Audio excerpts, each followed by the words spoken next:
Okay, folks, we are live on air. Welcome to the PhysEd Summit 3.0. My name is Naomi Hartle, and I'm very excited to be here today. This is my 5th session, and every session I've been wearing a different t-shirt that I've got at like a conference or just a Team PhysEd t-shirt. So right now I'm wearing the Team PhysEd t-shirt, so everybody can see that one. So stay tuned for the next session to see the next one. So we'd like to welcome you to the PhysEd Summit 3.0. Thank you so much for joining us for our back-to-back-to-back, however many back-to-backs we have, sessions, 24 hours of a global event. We could not make this day happen without you, and we are very humbled by the outpouring of support and promotion of the event that each person has done to support us and to support the event and share it with people across the world. By sharing it with one teacher, you've been able to impact hundreds of students, and we were really excited just to see. When I was doing the session with Dean Creelars, I said we had, I think, 1,300, I think we had 1,375 people at that time that had RSVP'd. And I said, if you told one person, how many students would you impact? And I think he did some math, and he said 325,000 students. That's how many students we could impact. And I was like, oh, that's a huge number. So the fact that we could influence that many students with an event like this is really neat. With this event, we're hoping to push best practices forward, effective physical education, professional development, advocacy, and just help people think about things maybe in a different way and support them in ways that maybe they don't get support in their school district. So a reminder, we are using technology. In Dean's session, I was kicked out at one point and jumped back in again. The video feed stayed live, which is really good. I'll try and make sure that I don't cut the feed off. But if for some reason we stop, please be patient with us. We'll try and get a new video up there as soon as possible. Keep us posted if you cannot hear audio or see our video or anything in the back channel on Tozzle, and I'll show you what that looks like right away. After the summit, we will post feedback or a feedback survey. The PhysEd Summit team will be doing a debrief. I believe it's at 8 a.m. tomorrow morning for us. Eastern time. I don't know what time that is for everybody else in the world, but 8 a.m. Eastern time, we're doing a debrief. And right after that, we'll be posting the feedback survey. If you want to get PD hours, all you have to do is fill in that survey, and you get a certificate, and you can fill in your PD hours for that. Okay, so I'm going to share my screen first before I introduce our amazing presenters. Don't mind. Oh, I don't think it's doing tunnel vision right now. This is good. Okay, so on the screen here, this is Tozzle. Now, you will recognize this because if you're watching the video, you will have seen this. The back channel is this piece right here. I'd asked people that were tuning in just to let us know where they're from. And this is where you can ask questions throughout the presentation that I can ask Mel and Mark as we go through. There is the back channel here and resources that Mel and Mark have posted for you to check out during the session. Also, if for some reason, well, if you're watching the session, then clearly you're not having trouble. But if somebody else is having trouble with the session, please push them to this little block right here where it gives the link to the YouTube video. Or what I've done too is if you click on the video, there's a little YouTube button that pops up right down here. Okay, that is enough of me talking. I am going to push it over to our presenters, Mel and Mark. I will mute myself now. Okay, Mark, you want to go first? Will we go in alphabetical order? Do you want, yeah, introductions first, right? Yeah, go for it. Hi guys, great to be here today. For those of you who kind of know me through Twitter, my name is Mark Williams, and I'm Welsh originally, but been living in Singapore for the last 13 years. I've worked in education for 16, always in PE, and I'm currently head of physical education at Stanford American International School in Singapore. And we've got a huge team of 17 teachers and support staff, and we're an IB school, so we're very much into conceptual learning and inquiry-based approach. I also work for the IB as a workshop leader, so that gives me more of a background as well into inquiry-based learning and this whole idea of holistic learning. Okay. And I am Mel Hamada, and I'm Australian, and currently I am working in Yokohama in Japan. And I also work at an IB school, although it's not as big as Mark's. It's a bit of show off there.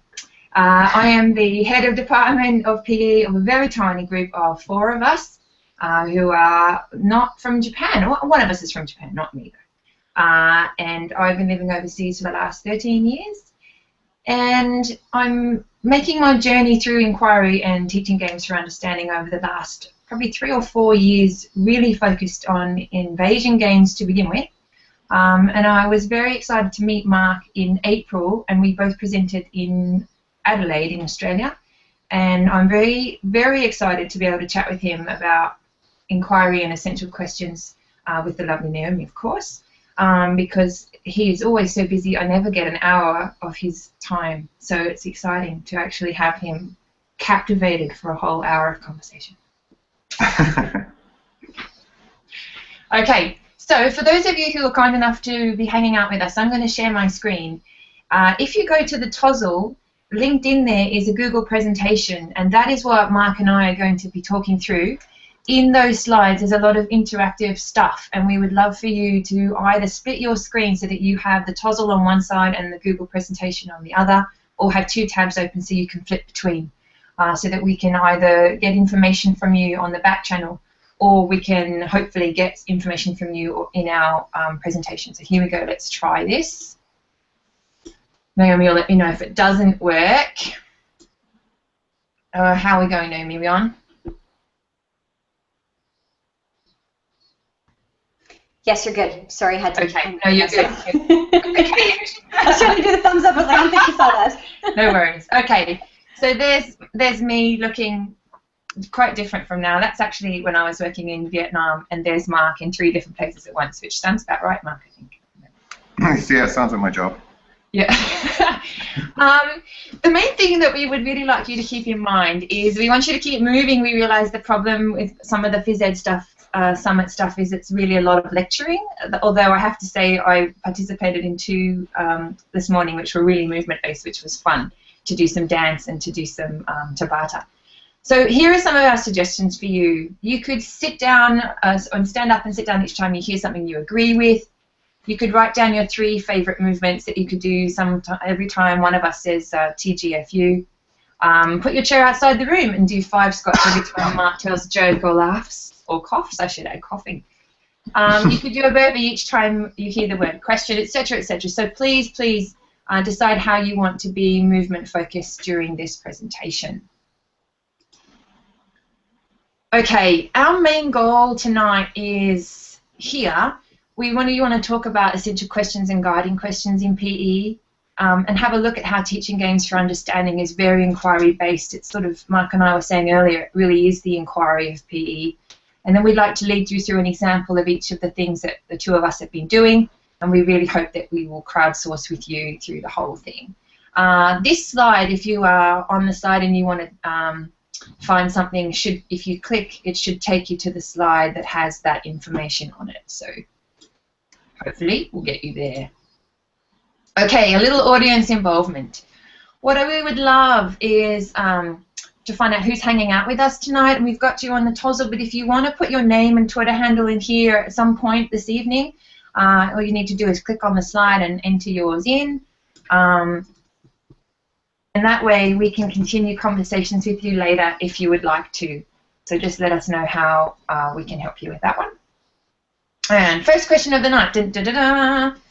Do you currently use teaching games for understanding or game sense in PE? So if you do, can you pick up one of these dots and drag it across to the yes, or maybe across to the no, and we'll sort of get a bit of an idea of what our audience is already up to. So don't be shy, guys. Please start getting in there.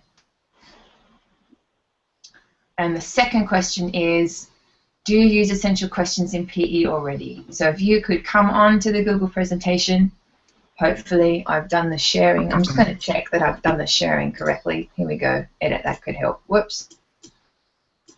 Mark, you should have told me I hadn't done that yet. There we go. So hopefully we'll get some people in there. And the next questions we had was, why did you come? What have you come on tonight? Have you come to share something with us, to ask a question, to find something out? Are you just starting off in inquiry learning, or are you an expert and a pro? if you could enter your questions, that will help us as we go along tonight. I hope that we'll get some questions from people. Okay, so Mark, we're going to kick off on essential questions, please. Hi guys, I'm feeling a little bit pressured with Mel saying that you're going to be captivated by me. I'm not sure that's ever happened, but I'll try. I think it's important to just start off at this point to say I don't want to insult your intelligence by pretending that this is all new. It's not. It's using essential questions. It's good pedagogy. It's just good teaching practice. But I think the important part of what Mel and I are trying to put across is how can we use essential questions to drive inquiry. And what we mean by driving inquiry is how can we use these questions to get students transferring their knowledge and not just taking facts away from what we do.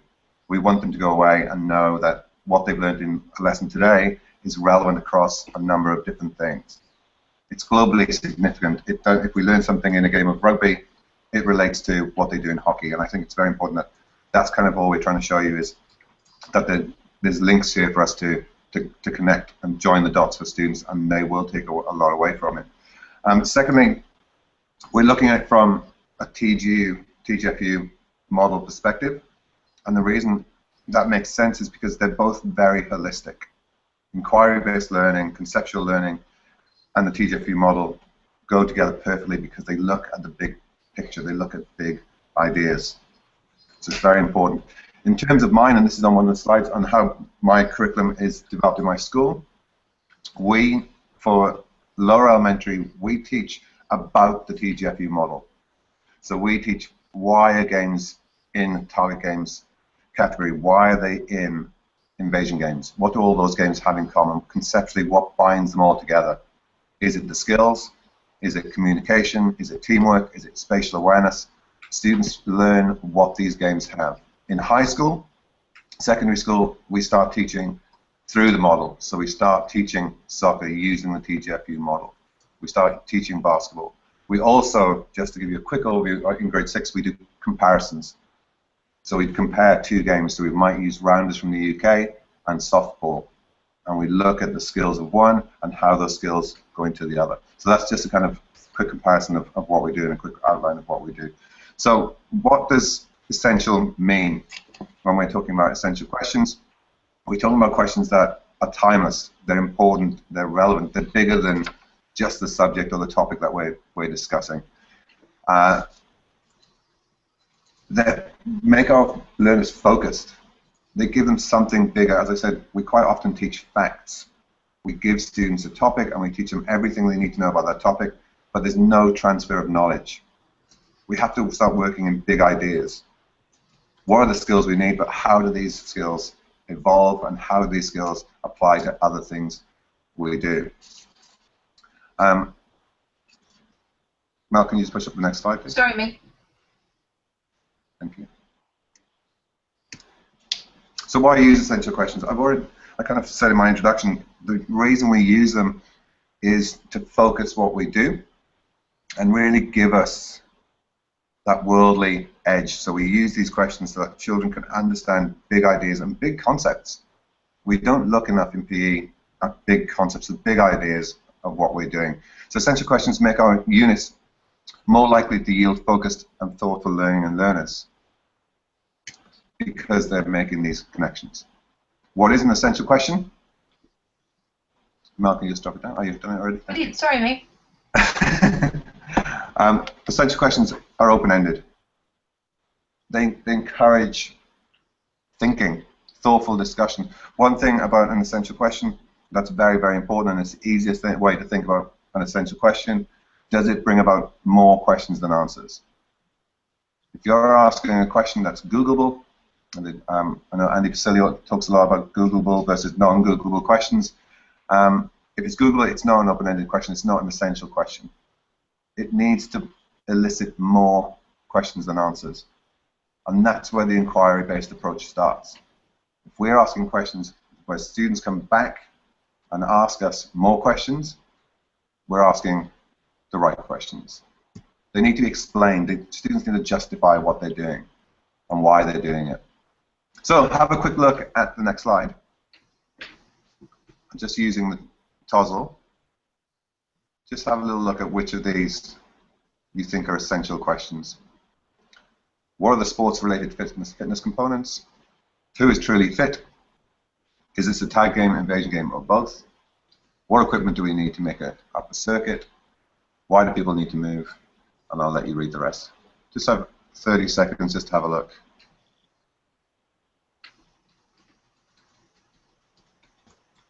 I should also let you both know that we are on about a 30-second delay between us talking now to the folks watching us on TOZL. So if you ask a question or ask them to do something, expect a 30-second delay in that response. Just an FYI. Okay. Thanks for that.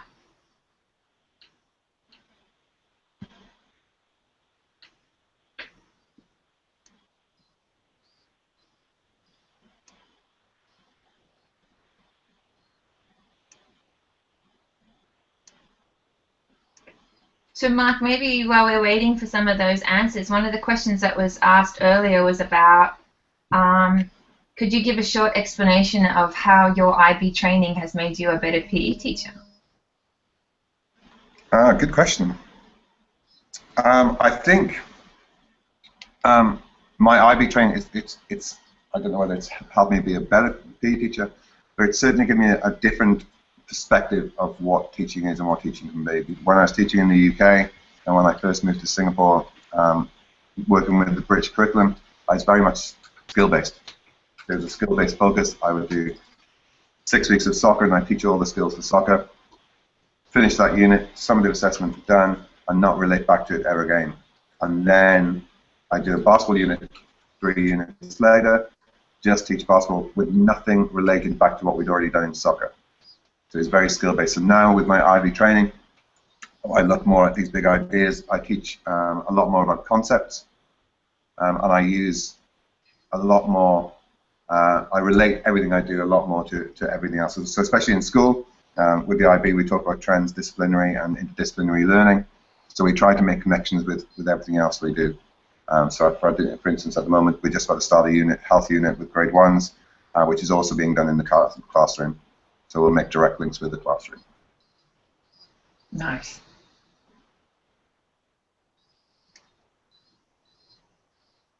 Okay, so on the back channel, on the TOZL, Evan has written, why do people need to move as an essential question? And Fontaine has said, what makes a great team player?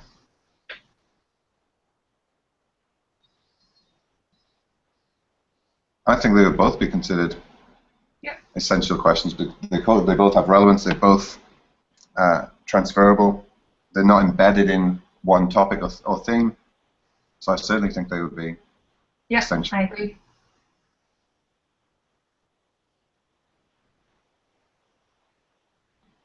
Okay. Will we move on then, Mark? Certainly. So how do we write essential questions?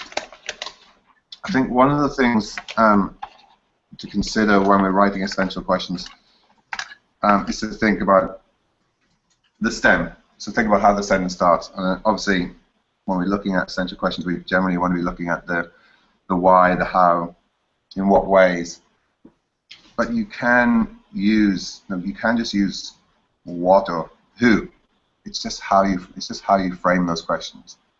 You just need them to be open-ended, and they need to be very, very broad. One way that I think is important at this stage, because we've already flagged that I'm in an IB school, and I know a lot of other people that are looking and listening now are from the US, where you have state standards. You can do both. You can still have an inquiry-based and conceptual, holistic approach and still teach the standards. My school is actually an American school, and we use the SHAPE standards, but we use the IB framework. So I think for those people who are listening who do use standards, it's very important to go through those standards and unpack them, pull out the important verbs and nouns, and use those as your conceptual base. So we use our standards to create related concepts, and then we build big ideas around those related concepts. So that's what we do when we're looking and we're writing our essential questions. we think about what's the concept, what's the big idea that we need to look at, what do we need to think about when we're writing this question? How do we stop this question from just being a yes or no or a fact-based question? Again, how do we write this question so that students come back with more questions? That's an interesting one, Mark. I've just written on the tozzle here that I try and use the visible thinking routine question starters, which I've linked on the tozzle, to try and get I put that up next to the whiteboard. It always surprises me how many PE teachers I come across who don't have a way to record either a whiteboard or paper or however in their space. This is something you and I were talking about in April. But I find having these question starters, and I'll read them out. I'll read out a couple. Why? How would it be different if? What are the reasons? What if? What if we knew? What is the purpose of? What would you change if? I find those are really nice ways to get kids to practice asking their own questions. Otherwise, they always seem to go for the yes/no answer question starters. So it could be that we need to prompt our kids a little bit more about how they're creating their questions. And yeah, and that's a great point, Mel. And I think along with that point, it's making our questions visible, but it's also having the ability to recognize good student questions, especially when we're looking at inquiry-based learning. We need to recognize those questions where students can go away. It's in one of my latest slides, but one of the common misconceptions about inquiry-based learning is that it's driven by the students, that it's a free-for-all. Students, we give them a topic, the students decide what they're going to do, and they run for that for 6 weeks. I'll put that slide up so you can talk about that one. That's not the case. Inquiry-based learning is very, very structured, and it's structured through the way that we ask these questions, and it's structured through the way we take students' questions and use them to let them inquire. It's very much backwards by design. We need to know where we're going. We can't just let students go where they think they need to go. That's not inquiry. We need to have a really focused place where we need to get to, but how we get there can be dependent on our questions and the students' questions, but we need to get to where we need to be. And that's very, very important when we're thinking about the questions that we ask and the questions that students ask during our lessons. Just while people are listening, how many people, and you can put this on the tozzle, actually use questionnaire? How many of you actually explicitly put up a question at the start of your lessons that you're trying to get the answer to by the end of that question? An essential question doesn't have to be for one lesson. An essential question can last a whole unit. It can last for 2 lessons. But we should always have a focus to the lessons. Very, very often, I stop students and ask them, what did you learn today? A lot of the time they'll say, oh, we did soccer today. And I say, okay, what did you learn about soccer? Oh, we played some games. There was no focus to the lesson. There was no direction. They didn't know where they were going. As soon as you start putting these questions up and they're on the board and you discuss them and they go away and try and answer that question, the learning takes a different form. It becomes meaningful. It becomes they enrich their understanding, and the understanding becomes deeper. Because, as I said, it becomes conceptual and it becomes something that can be transferred. I think that's really true, Mark. And I think on the next slide, inquiry and education, what I found was that it's not just you asking the question and then continuing on with your normal lesson. That a lot of the games or the activities that you're setting up give opportunity for the students to experiment and challenge their ideas, and that you have to build in time for discussion to allow the kids to sort of try out the activity and then come back and look at the question or the topic that's guiding and have them discuss what they found with each other and then with you, and then try and make some decisions based on what's happened to them. And then they start reflecting on that and thinking more deeply about other areas of learning that they've been a part of. Maybe in your lesson you're doing inquiry, but they're having after-school activities or coaching in a non-inquiry space, and so they start to question or think about what they're doing in other places and how that is relating to what's happening in PE. Or it could be that they're doing a unit in a completely different subject on for example, teamwork or how to work cooperatively to create a media example in English. And so they're now looking at how they have to cooperate in team games and now how they're cooperating in English and how those things are connected. And it's interesting to have that discussion with students too. Yeah, and I think at the start of that, Mel, you made a really good point. It's one of the excuses we get quite a lot when it comes to inquiry-based learning is time. Well, how do I keep my students active for 75% of a lesson or 80% of a lesson? It's not that difficult to start a lesson with a question, discuss that question, and exactly what you just said. Then you need to design activities that allow them to inquire into that question. They need to be able to go away and think about that question in the context of the games that they're playing. And I think this is obviously this is a very important part of TGfU is the design of the activities that you're doing. Do they give the students an opportunity to inquire into what you're asking them to do? Yes. And all then you need to do is same thing. You know, we always bring students in for drink breaks. They have to have a rest. They can't just run around for an hour. They have to have a rest. When they're having that rest, that's when we start asking, okay, what's the answer to this question? Does anyone have any questions that have arisen from that activity? And it's just a matter of grabbing one or two suggestions from the students or having another question that you want to answer and then putting them back into that activity. It doesn't need to be 45 minutes of your lesson. It's 5-10 minutes of your lesson, a couple of minutes at the start, a couple of minutes in the middle, and then writing down those questions. And then you can start your next lesson with an essential question that came out of that lesson or out of that activity. No, and I think that's important, and I think it's clear as you come into the examples that you and I are very whiteboard-based teachers. We like to have the kids come in and put their things up, and I like to use sticky notes as well, and Padlet to get kids so that they can come back if the unit question is something that's ongoing over a number of lessons or weeks. If I've got a Padlet going on, then the kids can add that information to the Padlet, and we just build up a resource of information for them to come back to time and time. So that's nice as well. Yeah, and you'll see in a couple of slides' time when we do look at the examples, I take photos of all my questions, all the questions that students ask, and I post a lot of them on Twitter. But just by doing that, it's easy when you come to planning your next lesson. You just look at what the questions that the students are asking, and then you can work out whether you're going in the right direction or whether you just need a little change of tack slightly and just change the wording of your questions.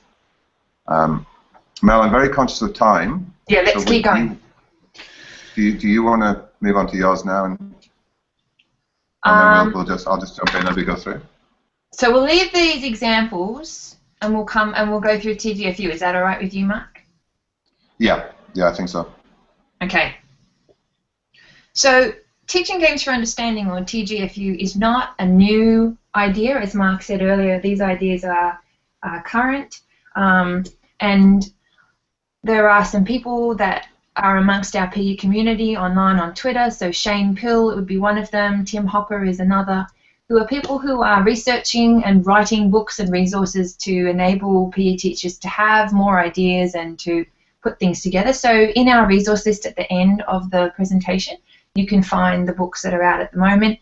Shane is always great on Twitter, and Dr. Ash Casey is another one. They're just people that are good people to have around and to ask questions.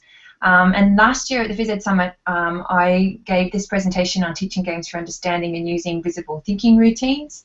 And it's important that the key to success, as Shane says in this quote, is to make sure that you are modifying rules or playing space or adding questions and really getting kids engaged.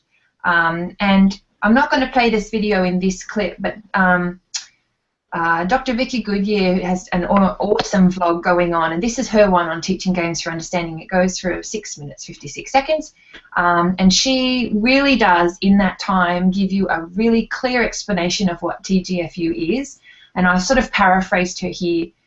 It's putting tactical play first and skill acquisition second. So what we tend to see in non-TGfU space is that people will line kids up and they'll say, right now we're all going to bounce pass, and we all line up in rows and we all bounce pass to a partner, and then we all do chest pass to the same partner. So in TGfU we put that to the side, and we play tactical over skill. And it's so important because the kids develop that really clear understanding of when to move, where to move, and how to move, and how to pass, and where to pass, and when to pass in the game. And that can then lead to them asking questions about which pass they could use and wanting to practice different passes in that tactical arrangement. Because you're doing a small-sided game, the kids have nowhere to hide, I find. And so instead of me standing on the basketball court with 5 other people on my team and hiding in the corner and never being part of the game and being able to exclude myself from the game, suddenly, if I'm in a game of 3-on-2 or 3-on-3, I am going to have the ball very, very frequently. And so I have to work out where I'm going to move. I have to work out how to work with my team, how to communicate effectively. And so the reflection is much higher and kids are much more aware and involved. And I think that's the biggest point for me, is that TGfU is small-sided games, looking at different modifications, and for me I try and modify the game to differentiate for individual students as well. So it enables, for example, if Mark and I were playing on the same team and Mark is an awesome basketball player and I am struggling with that, it could be that Mark can only hold the ball for 3 seconds and then he has to pass it off, whereas I have an endless amount of time holding the ball. So I try and differentiate based on individual needs as well. Some of the common questions we get with TGfU are, how easy or hard is it to teach, and is it very different? It isn't. It is not hard to teach as long as you have a very clear plan about how you would like to get your games off the ground. And you're choosing games based on the needs of your learners so that they are going to be able to participate in them and that you can change up. So, for example, you might have a whole range of equipment and some kids will want to have the nice big soft lovely juicy ball that if it hits them it doesn't hurt them. So if they miss the catch, they're not going to be worried about the ball hitting them face. And some kids will want the hardest basketball that they can grab because they're used to playing with that. So it's about making sure that your games and your equipment are going to meet the variational needs of your learners. And there are some great resources out there, so you just need to get out and have a read and try them out as you go. TGfU can be used in PE and in coaching, so I encourage you, if you are a coach, to have a look at TGfU. It's very clear from sports like Australian cricket and in New Zealand rugby, they're doing a lot of TGfU practices in their elite level sports. So it's really not just for kids. As for me, the pros of teaching PE in this way is that everyone gets maximum time on the ball and in the games. There's nowhere for them to hide, and it means that when the kids play for 6 minutes, they are exhausted. And as Mark was saying, it gives me that 2 minutes at the end of that 6-minute game time for us to sit and have a chat. If you've ever played a 3-on-3 basketball in a space or invasion type game, 6 minutes is a long time with no subs. So it gives you a chance to really play and then come and have a chat to kids and give them that break and then go back and play again. The progress for me, and I'm sure Mark, yours will be similar, I find the learning in TGfU is so much more valuable than standing kids in rows and having them pass and then getting into a 5-on-5 or 6-on-6 or 8-on-8 game, because they are very much more involved. They're not looking at whether they can do a bounce pass or a chest pass perfectly. It's about how they're moving with others in the space. And they really have to jump on and get pretty involved pretty quickly. And I'm going to go into assessment a little bit later, and there's more information at the end of the slideshow. And I think the biggest question my students ask me is, when are we going to play the game, miss? When are we going to play basketball? Or when are we going to play rugby? And I say to them, we're going to play all the time. It just might not be the proper real end basketball game that you want, but we will get there over this course. We will get to that point. But we will always be playing games. So that's the main thing for my kids, is they want to play games. They don't want to be doing massive amounts of skill work. What about for you, Mark? Do you find that's the same thing? Very much so. At the start, we'd have students turning up saying, "Are we just going to play a game of basketball today?" I think one important point that I think is in one of the slides later on as well is the games that you play through TGfU target more of a concept than a skill. So you can just because you're doing a basketball unit doesn't mean that every game that you play within that unit uses a basketball, or uses throwing skills, or uses a basket. You can design any games that you want to get the concepts that you want the students to walk away with.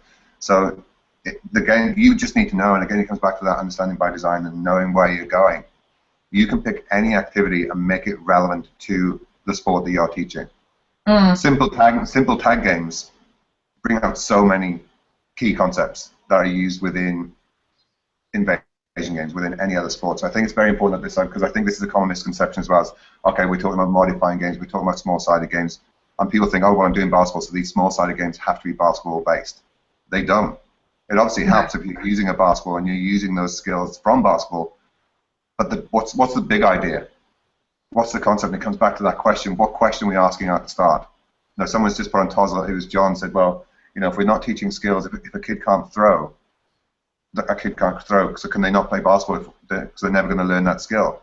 There's so many other concepts that go on in the game of basketball that relate to water polo, to hockey, to anything you want. So there's always something that a student can be successful in when you're looking at the TGfU model, because you're looking at bigger concepts than just that topic of can you do a bounce pass, can you do a chest pass.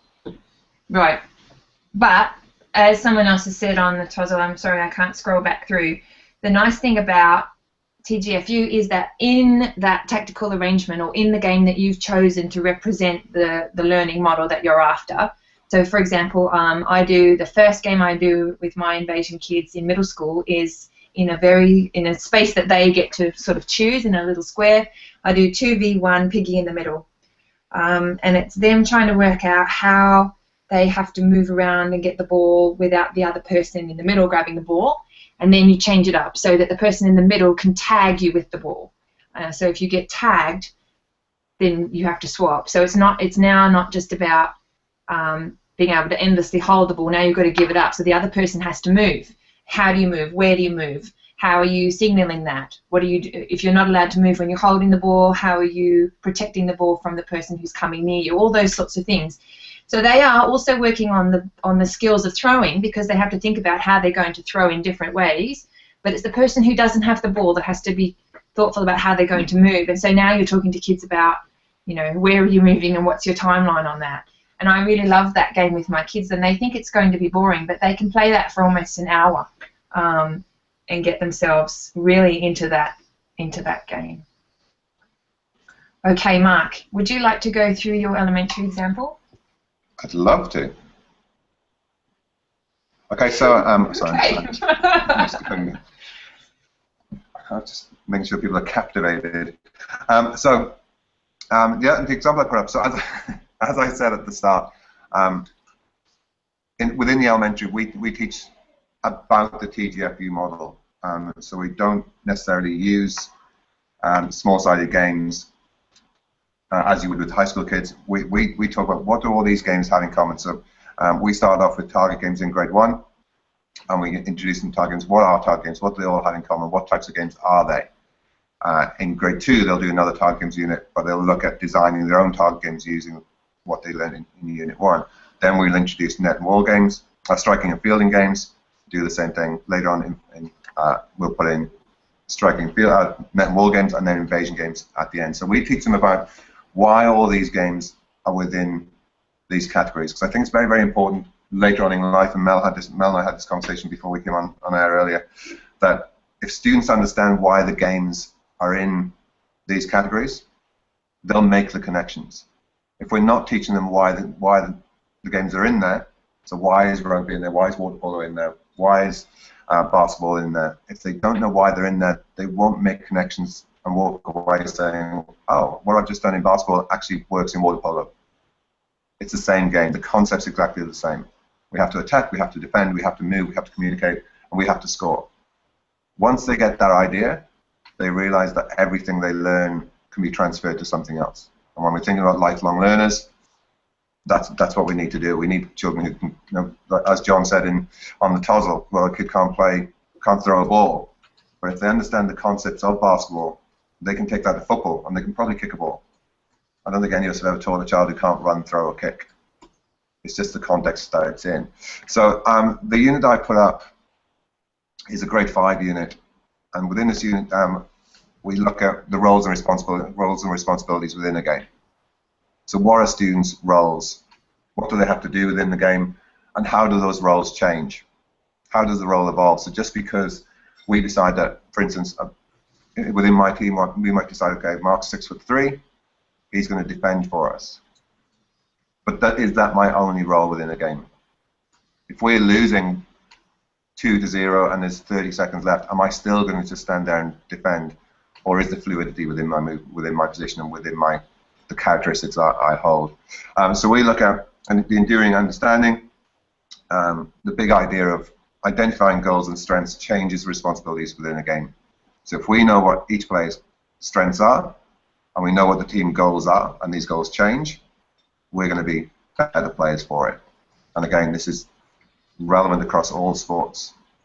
On the right-hand side of the first Invasion Games one that you're looking at now, you can just see an example of the whiteboard that I use. We have whiteboards in both our arenas in school, and they're used daily. Everyone that teaches in our school uses those whiteboards. They make learning visible. We have everything up on there. So we start off within these units looking at just a reminder of the unit before. So we do tag, invasion, or both. So we play tag games, we play invasion games, we play games like Capture the Flag and a game called my favorite game, Yoshi. And we know what is an invasion game. What do they all have in common? So we get back to boundaries, rules, attack, defense, space, all these things, so students are aware of what they're thinking about during the games. And then we start looking at the characteristics. So what are the characteristics of players within a game? We actually use Zone Ball for this, a version of Zone Ball for this whole unit for pretty much 5 weeks. Because Zone Ball is great because you can just split the code up into defense, mid, and attack. So it really gets the students thinking about what's needed for each position. And then we ask questions like, to what extent do other teams' strengths affect our roles and responsibilities? So if we've decided this is the best setup for our team, but the other team's dominating, what do we have to do? How can we stop the other team from dominating? Mark's 6'3", he's the best defender, but he can't defend because it's not working for us. How do we rearrange that team? We look at what do we do. How do our roles change? As I just said, within a game, you can set up what you think is your perfect team, but if it's not working or you're losing and there's a limited time left and you need to win, the goal is to score more baskets than the other team. How do we do that? How are we going to have to mix up our team? How do we change our team formation to suit what's happening at that moment in time? The summative for this unit is students have to, we give them a court, and they have to design with their team their perfect team layout and explain why players are in certain positions, what characteristics those players have, and then they have to explain their role in creating that team. So how did they find what were their own personal characteristics? Did they have a say in how the team was set up? Did they have a say in what position? Because all too often in schools, we put children in teams, and the person who thinks he's the best at basketball just says, okay, you're going to go there, there, there, there, and there, and that's it. This is our team formation. What we're trying to do within this unit is get students thinking about, well, that's not how it works. These are my characteristics, and I think this is where I need to be. And other children having the chance to take control and have a bit of a say. Going back to the question again earlier of well, what do we do if someone can't throw? Well, that doesn't mean that person doesn't have a role within the game. Being a shooter is not going to be their position because they can't shoot. So what do they do within the game? Okay. Mel? Yeah? Are you awake? Oh, I'm so awake, man. I'll leave that one there because I know you've got to go through your high school one. You're going to leave it there? And then people can ask me questions about it on the TOSL, I guess. Perfect. I was just going to say we have about 6 more minutes and then we'll wrap up. So if you want to both stay after on the TOSL to answer any of the questions, because I know there are a lot of questions that people want asked and they're really interested in this topic, and I know 50 minutes is not enough time. So I'm going to stop talking and let you keep going. Okay, so I'm going to rush through this high school example because I think people can go through it in their own time as well. So for my grade 10 students, the leadership unit, and the community is the focus of our units. And the statement was here: group problems are often not standalone issues, but rather a complex interaction of multiple facets that require the community to interact with each other in order to solve them. So that was the statement that we wanted kids to think about.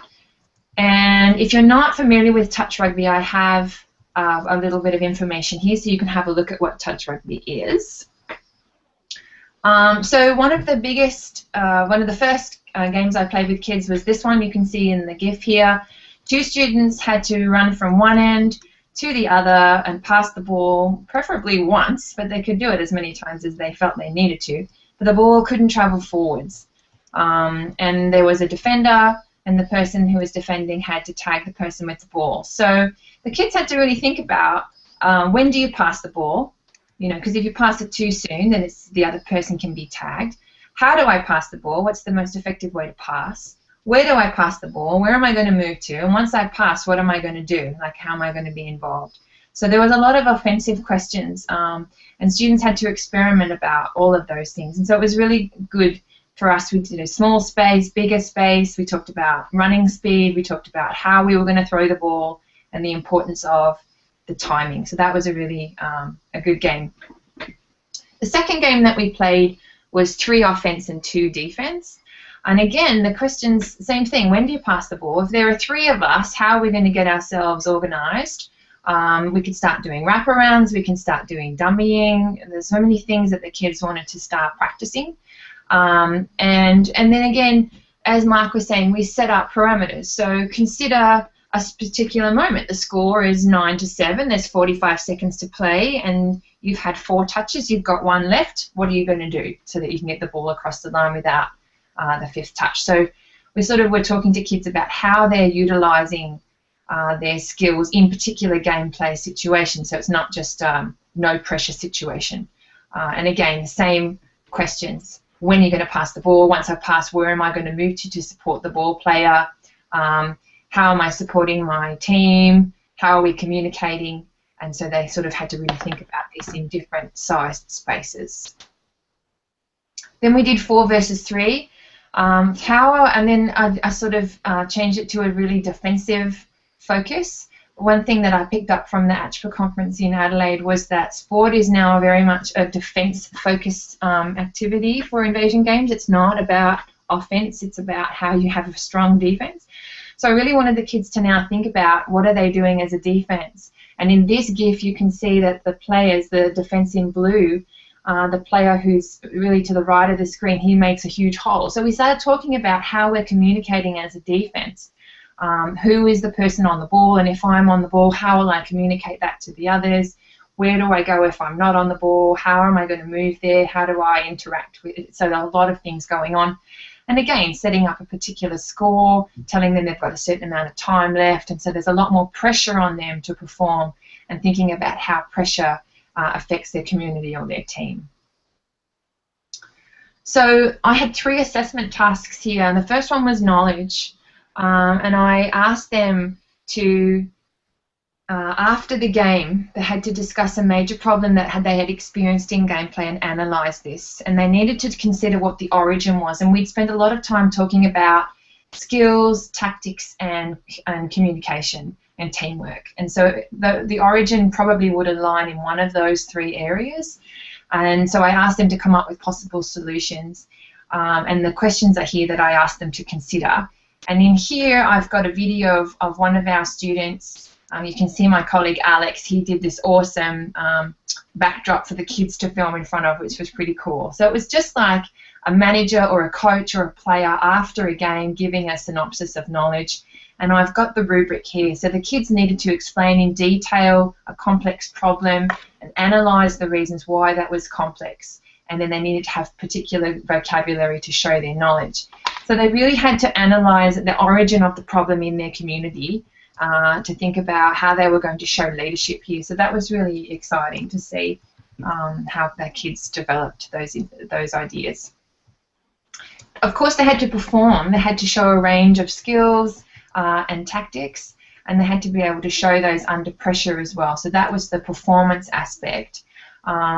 and then they had to reflect. I asked students to put together a personal focus, such as initiative and motivation, and an interactive focus, something that they could do in games when they were sitting for subs or coaching, and they had to have strategies that they were going to develop with those. And part of that was being able to ask questions of others and questions of me and questioning how they were developing as coaches, as players, and as within themselves. How were they showing initiative in the game and out of the game? How were they motivating others?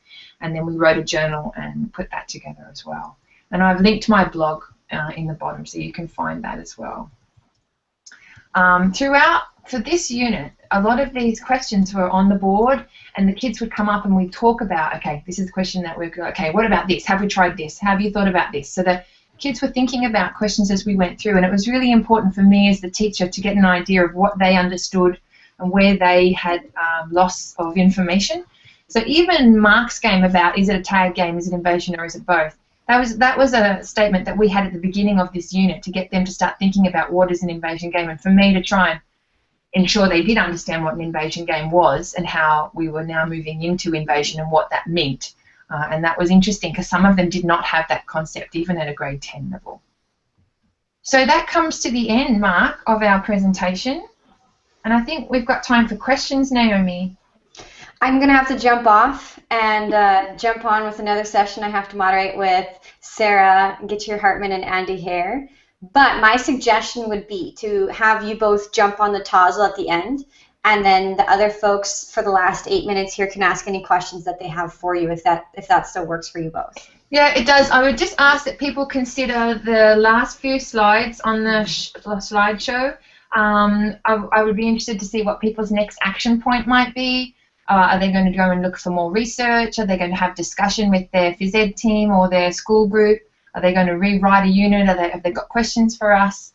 And then at the end of the presentation, Mark and I have linked all of the current shared resources that we have, and there's crowdsourced document link for people to add more if they have them. Perfect.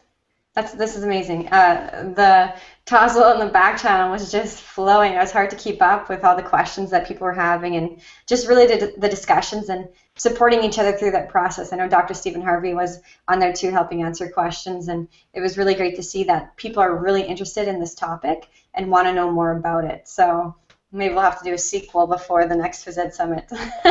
Maybe people can ask you both more questions. So Mark, are you happy to hang out on Tozzle with me and we'll just answer questions up for the next 7 minutes or so? Happy to hang out anywhere with you, Mel. Oh, mate, you're so nice. Naomi, thank you so much for your time and for all the work that led up to this. This has been awesome. Absolutely, no problem. We really appreciate you both giving your time to be here. We couldn't do it without you, so thank you so much, and we'll talk to you soon. All right, good night. Bye, everyone. Thank you.